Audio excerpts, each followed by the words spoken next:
En el Olimpo se había convocado una asamblea en donde los dioses alababan el asesinato de Egisto, amante de Clitemnestra, a manos del hijo de Agamenón, Orestes.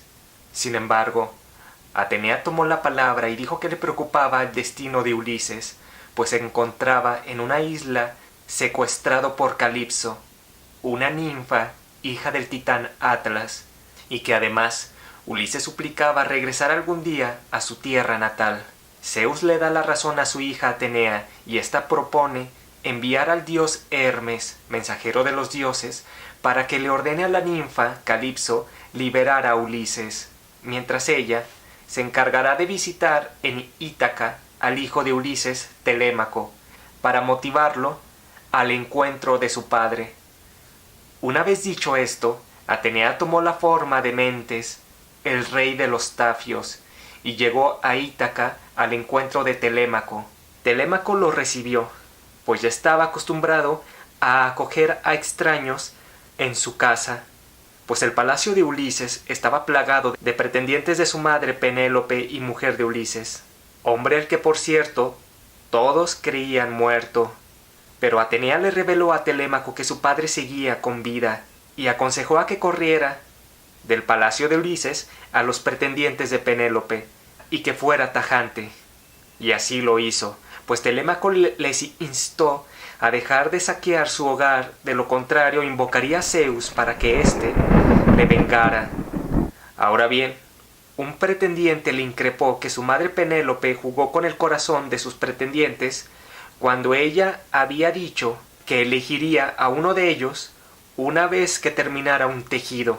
Durante 3 años tejió, pero al 4.º año se dieron cuenta que lo que tejía de día lo destejía de noche.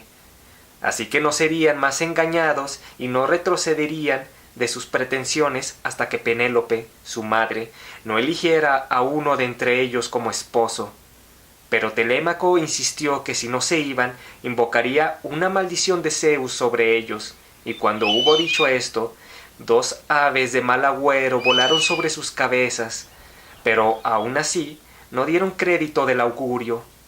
Entonces Telémaco, decidido, realizó un viaje a Pilos y a Esparta para recabar información sobre su padre. Acompañado iba de Atenas, bajo la forma de un anciano y de unos marineros.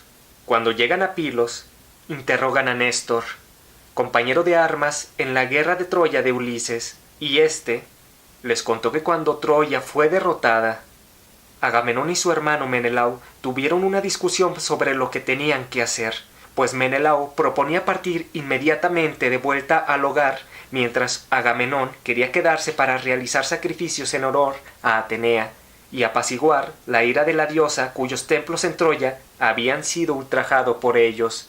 Sin ponerse de acuerdo, el ejército aqueo se dividió, y Néstor partió junto con Menelao y la mitad del ejército aqueo. Pero cuando iban rumbo a su país, llegaron a una isla en donde ocurrió otra división, pues Ulises y la mitad de los que allí estaban decidieron retornar con Agamenón. La flota regresó por fin a su patria, pero Néstor ya no supo qué pasó con los demás. Después de haber visitado a Néstor en Pilos, Telémaco fue con Menelao acompañado de Pisístrato, hijo de Néstor, que le sirvió como guía. Menelao lo recibió y su esposa Helena, causante de tantos males, le contó que cuando ella estaba en Troya, Ulises se disfrazó de vagabundo y recorrió las calles de Troya para analizar la ciudad.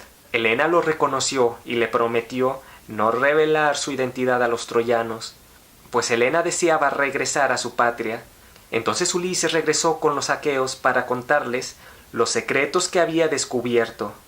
Menelao también reveló que fue él, el valeroso Ulises, el creador de la estratagema del caballo de Troya con la cual derrotaron a los troyanos.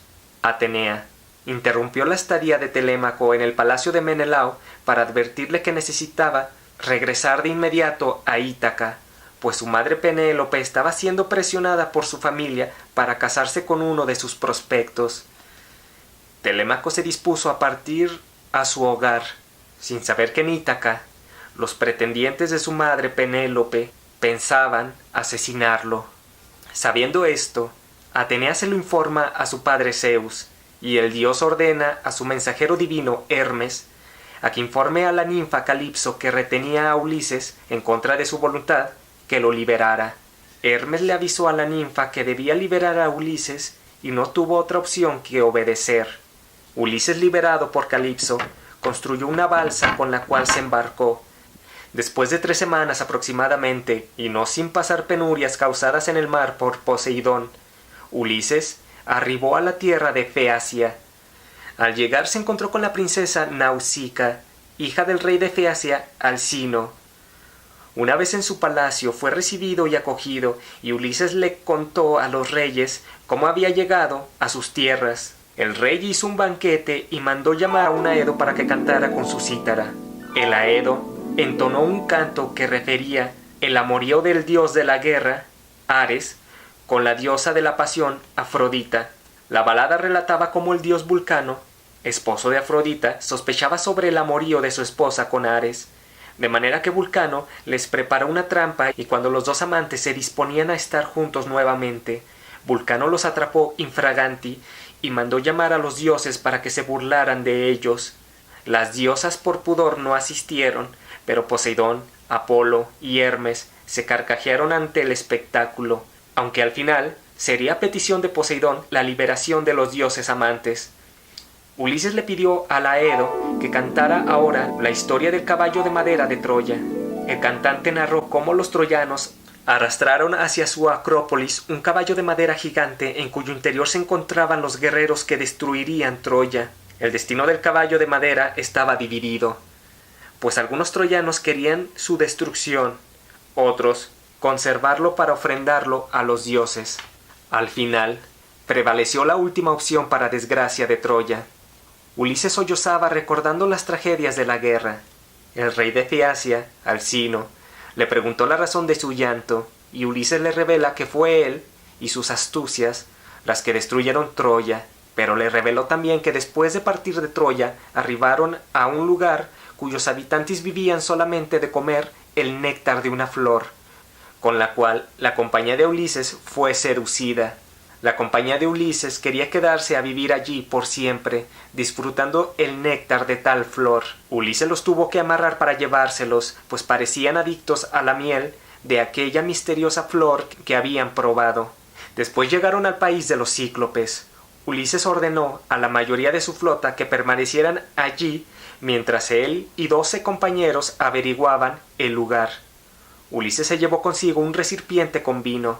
En una cueva bien provista de alimento, Ulises y sus compañeros se saciaron, hasta que apareció un cíclope monstruoso que paseaba a sus ovejas. El cíclope cerró la cueva con una gran roca, y al ver a los forasteros les preguntó que quiénes eran, y Ulises respondió: «Somos sobrevivientes de la gran guerra, y esperamos disfrutar de tu hospitalidad. Teme a los dioses, buen amigo, pues somos suplicantes, y Zeus protege a los suplicantes y a los huéspedes». El cíclope espetó: «Los cíclopes no nos preocupamos de Zeus ni de los dioses, pues somos más fuertes que ellos». Dicho esto, el cíclope se abalanzó sobre Ulises y sus compañeros y devoró a 2 de ellos.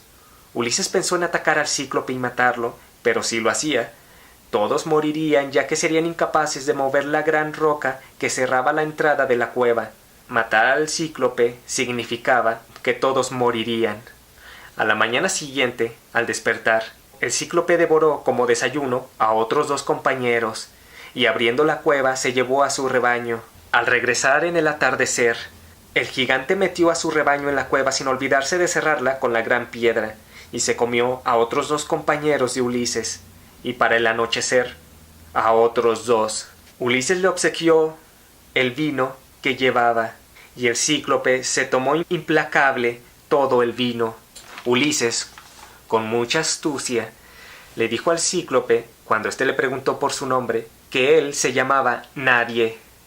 Y el cíclope le avisó que como agradecimiento de haberle dado el vino, Ulises sería el último en ser devorado. El cíclope, totalmente dormido por la borrachera, le dio oportunidad a Ulises y sus compañeros de cegar al cíclope enterrándole una lanza en el ojo. El cíclope gritó, y sus alaridos trajeron a los demás cíclopes, que oyeron los gritos de dolor de Polifemo, y desde la entrada le preguntaban lo que le sucedía, a lo que el cíclope Polifemo respondía: «Nadie me está matando, nadie me ha herido».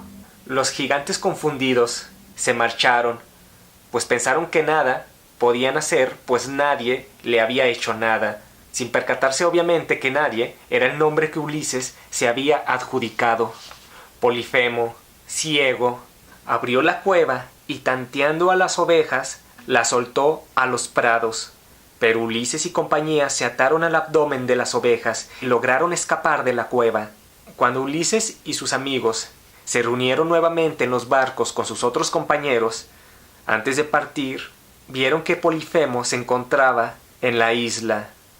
Ulises le gritó al cíclope lo siguiente: «Si alguien pregunta la causa de tu ceguera, dile que el culpable fue Ulises, rey de Ítaca, quien asoló la ciudad de Troya». El cíclope gritó e invocó a su padre Poseidón, pidiéndole que caigan sobre Ulises desgracias en su viaje. Cuando Ulises y compañía, después de unas semanas de navegación, llegaron a la isla de la deidad Circe, se separaron en dos grupos, uno que se quedó en las naves con Ulises y el otro comandado por Euríloco. Ese grupo habrá de toparse con Circe, y ésta los convertiría en cerdos. El único que regresó y le contó todo a Ulises fue Euríloco. Ulises entonces se encaminó con Circe en búsqueda de sus compañeros convertidos en puercos, y se le apareció el dios Hermes, el cual entregó a Ulises una hierba para que las pociones de Circe no le surtieran efecto y no fuera transformado en animal como sus compañeros que iba a rescatar. Al encuentro de Circe, ésta le dio a beber a Ulises la pócima mágica, pero no surtió efecto. Ulises sacó su espada y amenazó de muerte a Circe. Asustada, ella obedeció las peticiones de Ulises, que era que liberara a sus amigos y les recobrara su apariencia humana. Circe lo hizo, y arrepentida, alojó una temporada a Ulises y compañía en su palacio. Antes de partir, Circe le dijo a Ulises que para continuar la vuelta a casa debía ir a la mansión de Hades para pedir consejo al alma de un adivino llamado Tiresias, y así lo hizo, pues al descender al Hades, Ulises habló con el adivino, quien lo aconsejó, pero también Ulises se encontró con su madre ya fallecida, y ella le avisó a Ulises que su esposa y su hijo aún lo esperaban. También su viejo padre, afligido por saber si Ulises seguía o no con vida, pero ella, su madre, no soportó la ausencia de Ulises y por ello murió. Ulises intentó abrazar a su madre, pero no pudo. Antes de regresar, Ulises presenció las sombras de sus amigos aqueos. Allí estaban Agamenón, Aquiles, Patroclo, Ayax, quien seguía resentido con Ulises cuando éste se quedó con las sagradas armas de Aquiles cuando Aquiles murió. Cuando Ulises y compañía regresaron al palacio de Circe, ésta le advirtió a Ulises que al regreso a su hogar se toparía con las sirenas, y que más le valía colocarse tapones en los oídos para no escuchar el terrible canto de las sirenas. Y no solo eso, también después se encontraría con Escila, un monstruo con el cual no le convenía combatir, sino solamente huir. También le advirtió que posteriormente se encontraría con un rebaño de vacas y ovejas, y que por ningún motivo les hiciera nada. Después de partir de la isla de Circe, durante el viaje, el mar se puso tranquilo, y Ulises le tapó los oídos con cera a sus compañeros navegantes, y les dijo que lo ataran fuertemente al mástil del barco, y que bajo ningún motivo lo desamarraran. Al cabo de un rato, aparecieron las sirenas, que entonaron un cántico dulce que deleitaba. Ulises le suplicaba a sus compañeros que lo desataran, pero ellos sabían que no debían hacerlo. Fue así que esquivaron a las sirenas, y después esquivaron también al monstruo marino Escila, y después llegaron a una isla. Ulises les ordenó a sus compañeros que bajo ningún motivo tomaran a una vaca u oveja como alimento de esa isla. Además tenían suficientes víveres en el barco. Por desgracia, durante un mes se soltó un terrible viento que les impedía navegar, y mientras Ulises dormía, sus compañeros aprovecharon la ausencia de Ulises para devorar a unas vacas. Ese rebaño le pertenecía a Apolo, y furioso, se quejó con Zeus, y el dios prometió hundir el barco de Ulises con sus tripulantes, y así lo hizo, pues cuando navegaban el barco, éste fue destruido, y la tripulación murió, a excepción de Ulises, que no había comido ninguna vaca u oveja del rebaño de Apolo. Ulises estuvo a la deriva 10 días para después ser encontrado por la ninfa Calipso, y así Ulises contó sus aventuras al rey de Feacia, Alcino, y a los invitados en el palacio, los cuales se sorprendieron de las travesías que tuvo que padecer Ulises. Acto seguido, el rey mandó llamar un barco, y en él transportaron a Ulises a su patria. Cuando Ulises hubo llegado y los feacios hubieron partido, Ulises no reconoció su tierra después de tantos años. Atenea se le apareció y lo camuflajeó de un anciano para que pasara desapercibido. Atenea se separó de Ulises para ir en búsqueda de Telémaco, mientras Ulises se encontraba con Eumeo, uno de sus fieles trabajadores. Cuando se reúne con Eumeo, éste lo alimenta y lo hospeda, sin saber de que tal anciano era Ulises. Mientras tanto, Atenea se encuentra con Telémaco y le dice que ya es hora de regresar a su patria. Telémaco obedece y se despide de Menelao y Helena, no sin antes recibir unos obsequios por parte de estos. Cuando llega a su hogar, Telémaco se encuentra con un anciano en la casa de Eumeo sin saber de que tal anciano era su padre. Cuando de pronto Atenea se le aparece a Ulises y le recobra su apariencia auténtica. Telémaco no podía creerlo, pero al final supo que el hombre frente a él era su padre. Juntos idean un plan para eliminar a los pretendientes de Penélope. Ya en el palacio, Telémaco y Ulises, transformado nuevamente en vagabundo por Atenea, se dispuso a formar parte de la fiesta, junto con los pretendientes de su esposa, hasta asegurarse que estuviesen borrachos. Su hijo Telémaco guardó con llave todas las armas que encontraba, mientras una esclava del palacio cerraba las puertas del mismo repleto de los pretendientes de Penélope. Ahora bien, Penélope, aconsejada por Atenea, tomó el legendario arco de Ulises para realizar una competencia entre los pretendientes, pues aquel que pudiera disparar del arco se casaría con ella. Después de algunos intentos inútiles por parte de unos pretendientes que no pudieron tensar el arco de Ulises, en forma de un misterioso vagabundo, pidió el arco y efectivamente Ulises fue el único capaz de disparar una flecha de su arco. Pero al instante, una vez que disparó la primera flecha, disparó otras tantas, pero a los pretendientes, y uno a uno iban cayendo asesinados. Estos, desesperados, intentaron defenderse, pero ninguno conseguía escapar a las flechas de Ulises. Cuando todos los pretendientes perecieron, Atenea le devolvió a Ulises su apariencia original, y una vez reunido nuevamente con Penélope, su fiel esposa, y Telémaco, su amado hijo, Ulises fue por último con su padre, y en medio del llanto se abrazaron. Ulises invitó a su padre a su palacio para un banquete, y toda la familia de Ulises, junto con sus amigos fieles, volvían a reunirse, aunque quedaba un último obstáculo, y era la venganza de los familiares de los pretendientes abatidos. Semejante mechedumbre llegaría pretendiendo vengarse de Ulises, pero al momento aparecería la diosa Atenea, y enojada, ordenaría a todos detener cualquier intento de batalla. La mechedumbre se iría espantada. Los familiares de los pretendientes volvieron a la ciudad y por mandato de la gran diosa Atenea, después de 20 años de haber partido a Troya, por fin habría paz para Ulises.